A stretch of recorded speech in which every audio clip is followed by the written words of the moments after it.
अस्सलाम वालेकुम dear friends. Start करते हैं political science paper number 1, lecture number 13, part number 1 को, जिसमें आज हम डिस्कस करेंगे जॉर्ज विल्हेम फ्रेडरिक हेगल को, मींस के हेगल को शॉर्ट करके हेगल।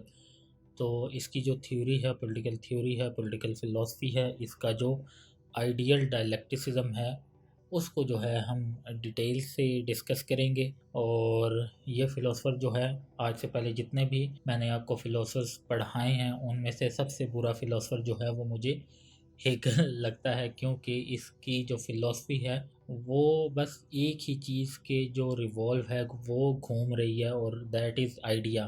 तो इसकी जो थ्योरी है उसको मैंने इतने डिटेल से जो है वो डिस्कस नहीं, मतलब पढ़ा था लेकिन उस तरह मैंने इसको रिवाइज़ नहीं किया, क्योंकि मुझे ऐसा लगता है कि इसने अपनी फ़िलॉसफी में जो है बहुत ज़्यादा चीज़ें छोड़ के जो है वो लिखी हुई हैं। तो अगर हम भी एग्ज़ाम में इसकी फ़िलॉसफी से रिलेटेड कुछ आ जाए तो हम भी जो है वो छोड़ के लिख सकते हैं। तो बट आपने जो है वो इसको डिटेल से डिस्कस करना है, बट उसके साथ साथ इसका एक बहुत ज़्यादा इम्पोर्टेंट क्वेश्चन जो है इससे रिलेटेड वो आता है, जिसको जो है हम बाद में डिटेल से जो है वो डिस्कस करेंगे जब मैं पास्ट पेपर्स को लेकर चलूँगा। और वो जो है रिलेटेड है हेगेलियन स्पिरिट से, तो उसको जो है अभी हम डिस्कस नहीं करेंगे। बट ये जो क्वेश्चन है वो इसकी जो फ़िलॉसफी है उससे रिलेटेड है, उसको हम आराम से जो है वो डिस्कस करेंगे।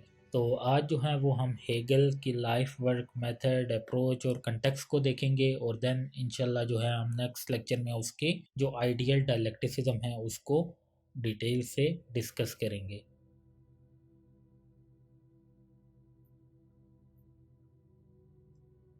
जियोर्ज विल्हेम फ्रेडरिक हेगल 1770 में इनकी पैदाइश हुई और 1831 में जो है वो इनका डिमाइस हुआ। We learn from the history that we do not learn from the history. हम तारीख से ये सीखते हैं कि हम तारीख से कुछ भी नहीं सीखते। तो इससे रिलेटेड अक्सर जो है वो ऐसे आ जाते हैं। तो इसका ये जो कोट है बहुत ज़्यादा इम्पोर्टेंट है। अगर आप इसकी जो थ्योरी है उसको समझ जाएंगे तो आप इतने अहल हो जाएंगे कि आप इस तरह का जो कोट है अगर वो आ जाए तो आप उस पे जो है अपना ऐसे लिख सकते हैं।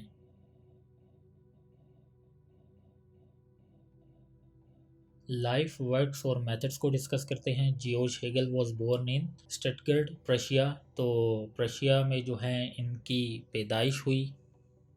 तो प्रशिया जो है वो आपको पता है कि जब जर्मनी ने अपने जो स्टेट्स हैं उनको यूनिफाई किया तो उसको प्रशिया कहा जाता है। जब आप जो हैं वो ब्रिटेन हिस्ट्री या सॉरी यूरोपियन हिस्ट्री को जो है जब आप पढ़ेंगे तो आप वहाँ पे जो है वो इसको डिटेल से पढ़ेंगे। ही थोरली स्टडीड थियोलॉजी, तो इन्होंने मुकम्मल तरीके से और मुकम्मल तौर पर जो है वो थियोलॉजी को स्टडी किया। थियोलॉजी आई होप कि आपको पता होगा, मजहबी जो एजुकेशन होती है उसे कहते हैं। He was in Jena when he saw Napoleon on riding a horse and said world soul riding. तो जीना जो है वो प्रशिया का इलाका है। सॉरी, ये जे से है, जी से नहीं है। तो जब नेपोलियन ने जो है वो प्रशिया को कंकर किया, जर्मन स्टेट्स को जो है वो कंकर किया, तो ये तब जो है वो जीना में था। और जीना में जो है वो नेपोलियन जो है वो घोड़े पे आ रहा था। तो इसने अचानक जो है वो नेपोलियन को देखा। नेपोलियन आपको पता होगा फ्रेंच एम्परर, ठीक है। तो इसने जब उसको देखा तो इसके मुंह से जो है वो एकदम ये अल्फाज निकले, world soul riding. A war was fought between France and Prussia which was lost by Prussia. तो एक वॉर हुई प्रशिया और फ्रांस के दरमियान, जो कि फ्रांस ने जो है वो जीती। ही initially favoured French revolution but later opposed it. तो इसने जो शुरू में है वो फ्रेंच रेवोल्यूशन को फेवर किया, उसके हक में था, बट बाद में जो है वो इसके अगेंस्ट हो गया। तो अगेंस्ट क्यों हुआ उसको जो है वो हम साथ साथ इसकी इस थ्योरी में जो है वो डिस्कस भी करेंगे।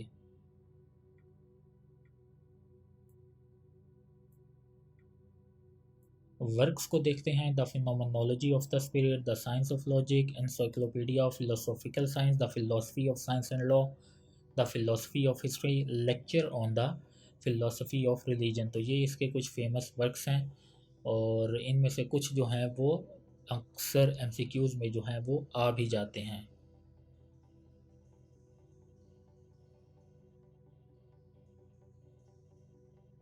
अप्रोच को अगर हम देखें, he was anti rationalist and anti revolutionist.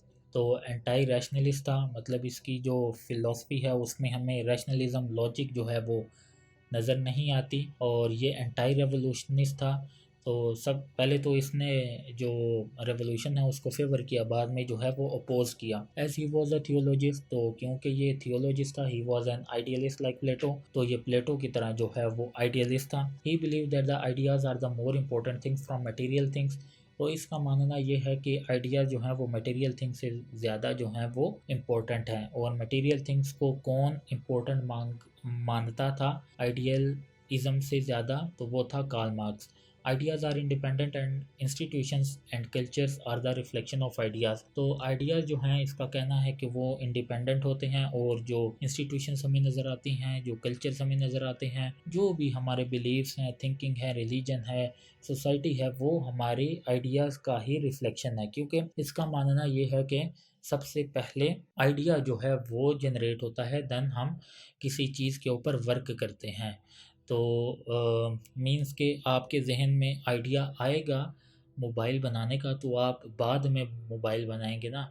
तो इसके बरक्स जो है वो मार्क्स है। मार्क्स क्या कहता है भाई, आइडिया इंपॉर्टेंट नहीं है, मटेरियल थिंग से जो है वो हमारी जो क्या कहते हैं सोसाइटी है उसका आगाज़ हुआ, और उसने जो रैशनल पेश की मार्क्स ने, उसको हमने डिस्कस भी किया। बट आज जो है वो हम हेगल को डिस्कस कर रहे हैं। तो इसका मानना ये है कि आइडियाज़ इंडिपेंडेंट है प्लेटो की तरह।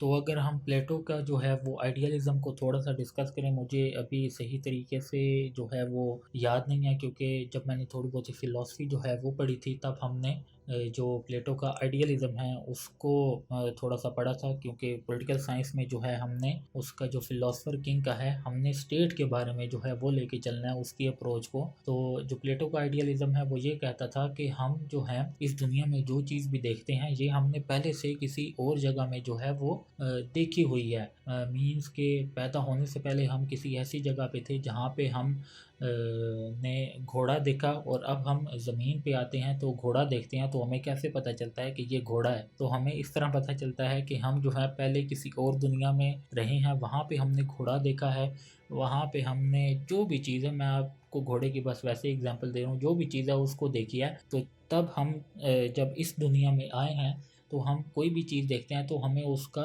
रिफ्लेक्शन जो है वो नज़र आता है। तो यही सेम चीज़, इसी तरह के कुछ आइडिया जो हैं वो हेगल और प्लेटो के भी हैं। तो बहुत डीप में जो है वो हम नहीं जाएंगे, और कोशिश करेंगे इसकी जो फ़िलासफ़ी है उसको जल्दी से जो है वो एंड करें। The base of everything is on idea. तो हर चीज़ की जो बेस है वो आइडिया ही है, और ये एक इम्पॉर्टेंट चीज़ है। मीन्स कि ज़ाहिर बात है, सबसे पहले जो है वो एक आइडिया होगा, तभी जो है हम किसी चीज़ पे वर्क कर सकेंगे, किसी चीज़ को जो है वो बना सकेंगे। तो स्टार्ट करते हैं जी हम इसकी जो आइडियल डायलेक्टिसिज्म है उसको।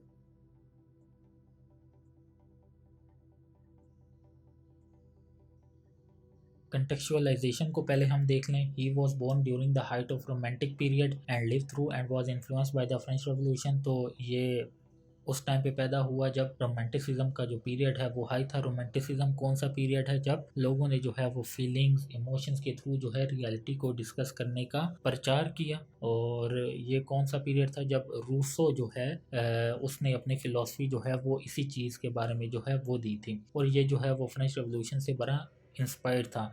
The revolutionist believe that the history is moving. जो रेवोल्यूशनिस्ट थे ना, वो ये मानते थे कि हिस्ट्री जो है वो चल रही है। ठीक है, हिस्ट्री जो है वो कांस्टेंट नहीं है, वो चल रही है। Hence forget the past and concern should be the future and there should be change because it is propelled by many philosophers. तो इनका ये मानना था कि जो हिस्ट्री जो है वो चल रही है, हम आगे की तरफ मूव कर रहे हैं, तो हमारा जो कंसर्न है वो पास्ट नहीं होना चाहिए। ठीक है, तो इससे पहले की जो फिलोसफर्स थे उनका क्या कंसर्न होता था, वो पास्ट को डिस्कस करते थे, स्टेट ऑफ नेचर। फिर अगर हम खल्दून को भी देखें तो वैसे उसने भी पास्ट को ही डिस्कस किया सारी चीज़ें। तो इन इसका कहना था कि हमें पास्ट को नहीं देखना, हमारा कंसर्न जो है वो फ्यूचर होना चाहिए, ताकि फ्यूचर में जो है वो हम कुछ चेंज लेके आ सकें। और इसी तरह के कुछ डायलॉग्स थे, कमेंट्स थे, जो कि बहुत सारे फिलोसफर जो है वो भी यही कह रहे थे कि पास्ट को छोड़ दो, पास्ट में जो कुछ हुआ, अभी हमें फ्यूचर को देखना चाहिए, क्योंकि हमें जो चेंजिंग है वो फ्यूचर में लेके आनी है। तो इस वजह से हमारा कंसर्न जो है वो फ्यूचर होना चाहिए, not the past. But developments like Napoleonic war discredit the main principle of revolution and disillusion many people. अच्छा जी, जो आइडिया ऑफ चेंज था ना, वो जो है वो बड़ा जो है वो मजाका ख़ेज़ हो गया, क्योंकि पहले ये लोग जो थे वो फ्रेंच रेवोल्यूशन को जो है वो बड़ा कह रहे थे, मतलब उसको एंडोर्स कर रहे थे। बट बाद में जो नेपोलियन था उसने नेपोलियनिक वार्स जो हैं वो स्टार्ट की, तो ये तमाम लोग जो हैं वो जो रेवोल्यूशन है उससे बड़े मुतनफ़र हो गए, क्योंकि नेपोलियन ने जो है हर फ्रंट पे जो है वो वार की, रशिया के साथ की, इंग्लैंड के साथ की, जर्मनी के साथ तो की, रशिया के साथ की, हर जगह जो है उसने अपने खाते जो हैं वो खोले, क्योंकि नेपोलियन जो है वो बाद में फ्रेंच एम्परर बना था रेवोल्यूशन के बाद। तो रेवोल्यूशन को जो है बहुत सारे लोग जो हैं वो एंडोर्स कर रहे थे कि लोगों ने जो है वो एक इस तरह की गवर्नमेंट लेके आई है जो कि जिन्होंने टायरनी को जो है वो ख़त्म किया। बट बाद में नेपोलियन ने जो है वो सारे किए पे जो है वो पानी फेर दिया सबकी आइडियोलॉजीज़ पे। तो इस तरह की जो डेवलपमेंट्स हैं उन्होंने क्या किया जी, उन्होंने जो लोगों के अंदर वो रेवोल्यूशन का जज्बा था उसको जो है वो डिस्क्रेडिट करना शुरू कर दिया।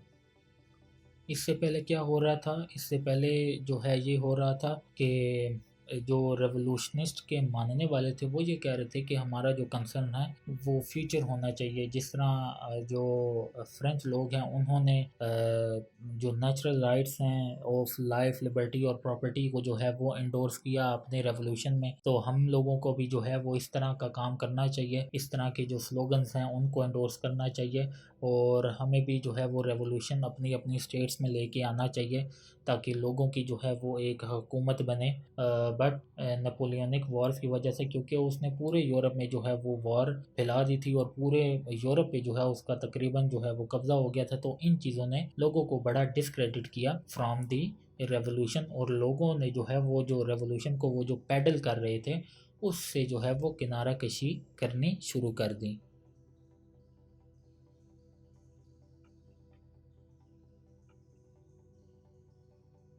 Therefore, a new philosophy emerged in Europe which emphasized the past and status quo and opposed any change. तो उन चीज़ों को देखते हुए एक नई फ़िलासफ़ी जो है वो यूरोप में इमर्ज हुई जिसने एम्फसाइज़ किया पास्ट पे और जो स्टेटस को है उस पे, और उन्होंने किसी भी चेंज को जो है वो अपोज़ किया। और जो लोग जो हैं वो स्टेटस को के हामी होते हैं, जो कि पास्ट को ही ग्लोरीफाई करते रहते हैं और किसी भी चेंज को जो है वो अपोज़ करते हैं कि सोसाइटी में जो है वो चेंज ना आ जाए, तो उन लोगों को हम जो है वो कंजर्वेटिव्स जो हैं वो कहते हैं। Conservatives rejected individualism and rationalism and rather believe that human is not the controller of their destiny as advocated by rationalism and individualism। तो जो कंजर्वेटिव थे उन्होंने इंडिविजुअलिज्म और रैशनलिज्म को जो है वो रिजेक्ट किया इस बात पे कि ह्यूमंस जो है वो अपनी डेस्टिनी के जो है वो कंट्रोलर ही नहीं है।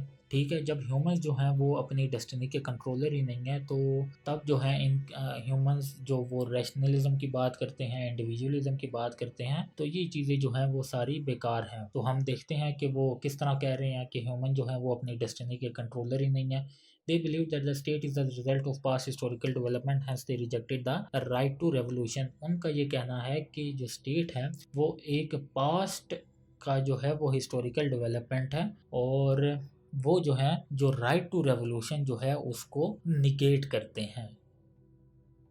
अब वो इस बात को जो है वो क्यों नेगेट करते हैं, बिकॉज जो कंजर्वेटिव्स हैं वो बिलीव करते हैं that the state has not been form through a social contract as earlier explained by many philosopher. तो जो स्टेट है उसका वजूद जो है वो इस वजह से नहीं हुआ कि उन लोगों ने सोशल कंट्रैक्ट किया, बल्कि जो स्टेट है उस वो तो पास्ट की एक हिस्ट्री है। तो लोग जो हैं वो वैसे ही बातें कर रहे हैं कि उन्होंने सोशल कंट्रैक्ट किया तो वो अपने दरमियान जो है वो एक सोशल अथॉरिटी और पॉलिटिकल अथॉरिटी को जो है वो लेके आए। वो कहते हैं ऐसी कोई बात नहीं है, स्टेट जो है वो एक हिस्टोरिकल डेवलपमेंट है, वो चलती आ रही है और चलती चली जाएगी।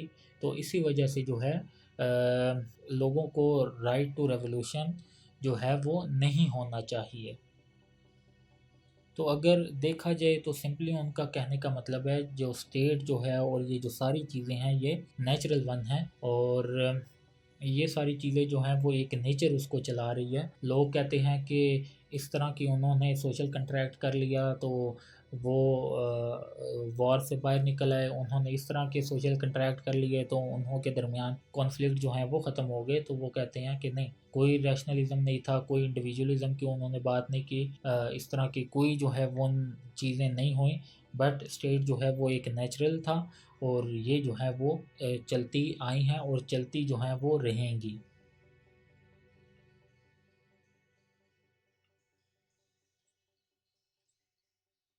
Few philosophers wrote on it, but Hegel advocated it and presented through his philosophy। तो बहुत सारे और बहुत कम लोगों ने जो है वो इस पे लिखा और हेगल ने जो है इस चीज़ को एडवोकेट किया और अपनी फिलॉसफी को जो है वो इस चीज़ पे ही डिस्कस करता है। Theory of history and pattern of history को डिस्कस करते हैं।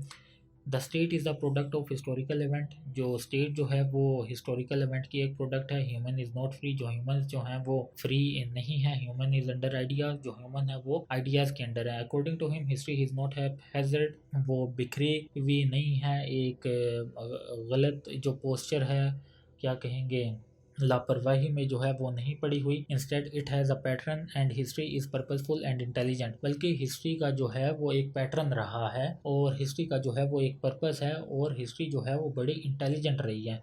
इन simple meaning, world has a destiny where it always moves and destiny has been authored by masters of ideas, God, reason और वर्ल्ड स्पिरिट। तो इसकी जो पूरी theory है, वो जो आइडिया की बात कर रहा है, ये सारी हैं। तो वो सिंपल, और ये क्या है जी, जो स्टेट है वो एक नेचुरल वन है, वो कोई सोशल कंट्रैक्ट के थ्रू जो है वो वजूद में नहीं आए। उसका सिंपल कहने का ये मकसद है इन तमाम चीज़ों में कि दुनिया जो है उसकी एक डेस्टिनी है जहाँ पे वो जा रही है, ठीक है। मतलब वो एक क़यामत की बात कर रहा है कि दुनिया जो है वो पहले से मौजूद थी, उसकी एक डेस्टिनी है और वो जो है अपने अंजाम तक जो है वो पहुँच रही है। और उसको अंजाम तक लेके जाने वाला कौन है? That is masters of ideas. वो है जो कि आइडियाज़ का मास्टर है। और आइडियाज़ का मास्टर कौन हो सकता है? वो गॉड हो सकता है, अल्लाह हो सकता है, और कोई भी जो है आप उसको नाम दे लें।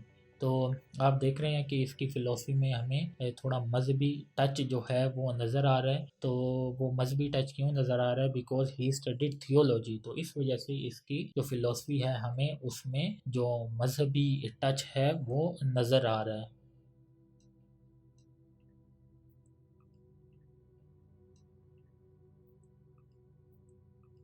Hence it is a God's will where is moving for its fulfilment of destiny. तो ये तो अल्लाह की मर्ज़ी है कि जहाँ पे जो डेस्टिनी है वो लेके जा रही हैं, इंसानों के कंट्रोल में जो है वो कुछ भी नहीं है। वो वैसे ही कह रहे हैं कि उन्होंने सोशल कंट्रैक्ट कर लिया, ये कर लिया, ये तो नेचुरल चीज़ थी, ठीक है। ये तो कुदरत की तरफ से हो रही है। Therefore idea is the highest reason of God and it will disclose until its reaches its final stage. तो वो जो आइडिया है उसका नॉलेज जो है वो अल्लाह ताला के पास ही है। और उसका नॉलेज जो है ये कब डिस्क्लोज़ होगा हम लोगों पे? जब वो जो दुनिया है अपनी फाइनल स्टेज पे जो है वो पहुंच जाएगी। Until its fulfilment some of its part can be discovered. तो जब तक इस ये अपने अंजाम तक नहीं पहुंचती तब तक जो है वो हम इसके कुछ पार्ट्स को डिस्कवर कर सकते हैं through the past history.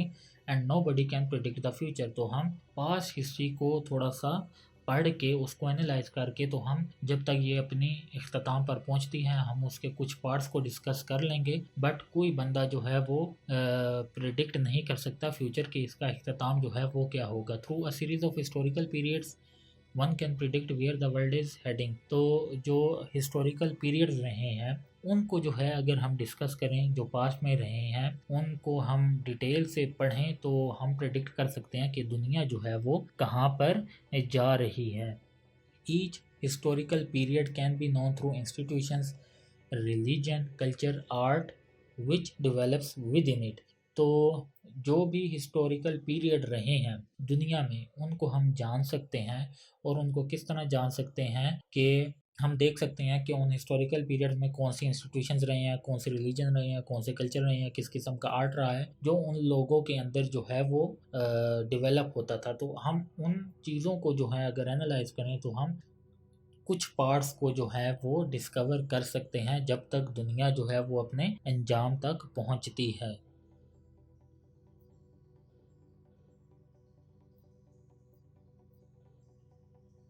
Hence, humans cannot control the event but only can try to understand what are the ideas and patterns. तो हम लोग जो हैं वो इवेंट्स को कंट्रोल नहीं कर सकते कि क्या हो रहा है, क्यों हो रहा है, लेकिन हम लोग जो हैं वो आइडियाज़ और पैटर्न्स को अगर थोड़ा सा डिस्कस करें, थोड़ा सा देखें, तो हम जो हैं वो इस दुनिया के कुछ पार्ट्स को जो हैं वो जान सकते हैं। There is no free will and humans are in control of these ideas. तो कोई भी जो है वो फ्री विल नहीं है, और जो ह्यूमंस हैं वो इन्हीं आइडियाज़ के जो हैं वो कंट्रोल में है। And if humans become successful to know that idea then they are free. और अगर ह्यूमंस जो हैं वो इन आइडियाज़ को जान जाते हैं तब वो फ्री होंगे, because freedom is not outside that idea but with in a subordination of the idea. तो वो जो फ्रीडम है, अगर हमें सक्सेसफुल बनना है तो हमें वो जो फ्रीडम है उसको थोड़ा सा जानना होगा। और वो जो फ्रीडम है वो आइडिया से बाहर नहीं है। आइडिया क्या है, हिस्ट्री जो है वो मूव कर रही है और वो एक नेचुरल है और उसने अपनी डेस्टिनी तक जो है वो पहुंचना है। तो अगर ह्यूमंस जो हैं, वैसे तो ह्यूमंस में फ्री विल नहीं है, लेकिन अगर ह्यूमंस जो हैं वो थोड़ा सा, हमने क्या देखा था कि वो थोड़ा सा हिस्ट्री के कुछ पार्ट्स हैं उनको समझ जाते हैं, तो उनको जो है वो चीज़ों का अंदाज़ा जो है वो हो जाएगा। और ये जो फ्रीडम है ये आइडिया के बाहर नहीं है बल्कि आइडिया के अंदर ही है। तो हमें इसको आइडिया के थ्रू ही तलाश करने की ज़रूरत है। But how a human can know the meaning of idea. तो ह्यूमन जो है वो किस तरह आइडिया का जो मतलब है उसको जान सकता है। तो वो जो कहता है वो डायलेक्टिक हिस्ट्री के थ्रू कहता है, आइडियल डायलेक्टिसिज्म के थ्रू जो है वो जान सकते हैं। तो उसको जो है हम अपने नेक्स्ट लेक्चर में जो है वो डिटेल से डिस्कस करेंगे। बस आपने जो है इसकी फ़िलोसफी पे ज़्यादा ध्यान नहीं देना, क्योंकि उस तरह कुछ समझ जो है वो आती नहीं है। ठीक है, आ जाती है, मतलब कि ये आइडियल डायलेक्टिसिज्म की बात कर रहा है और थियोलॉजी को साथ मिक्स कर रहा है कि हिस्ट्री जो है वो चलती जा रही है, दुनिया जो है वो चलती जा रही है, इस पे हम लोगों का कोई भी जो कंट्रोल है वो नहीं है। लोग जितनी रैशनलिज्म की बात करें, जितनी इंडिविजुअलिज्म की बात करें, हिस्ट्री ने उसी तरह मूव करना है जहाँ पे जो द गॉड ऑफ रीज़न है वो उसको जो है वो लेके जा रहा है, वो अपनी डेस्टिनी तक पहुंच जाएगी। हम फ्यूचर को जो है वो प्रिडिक्ट नहीं कर सकते कि ये कहाँ जाके पहुंचेगी, लेकिन हम लोग जो हैं वो पास्ट के कुछ थोड़े बहुत पैटर्न हैं कि हिस्ट्री किस तरह मूव करती है, कि जब हिस्ट्री की डेवलपमेंट हो रही थी तो कौन कौन से इंस्टीट्यूशंस थे, कौन कौन से कल्चर्स थे, कौन कौन से रिलीजन्स थे। तो उनको जो है हम थोड़ा सा डिस्कस करके जो है वो आइडिया को जान सकते हैं। लेकिन हमें जो है वो आइडिया को जानना किस मेथड के थ्रू है, तो वो है आइडियल डायलेक्टिसिज्म। तो उसको जो है वो हम अभी अपने नेक्स्ट लेक्चर में जो है वो डिस्कस करेंगे।